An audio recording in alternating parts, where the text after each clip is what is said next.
Pero hablaba de fiscalidad. Anunciaron una medida fiscal y dijeron, bueno, la fiscalidad es importante, y propusieron una serie de rebajas fiscales en Asturias, estos días, la derecha. Hemos echado cuentas.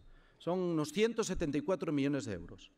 Y mi pregunta que hago aquí desde este Congreso, porque aquí nosotros hemos construido nuestra propia vía, la vía fiscal asturiana, dirigida a las clases medias y trabajadoras, a quienes de verdad necesitan ese alivio fiscal, mi pregunta es, ¿de dónde recortarían? Os voy a dar datos para que reflexionéis.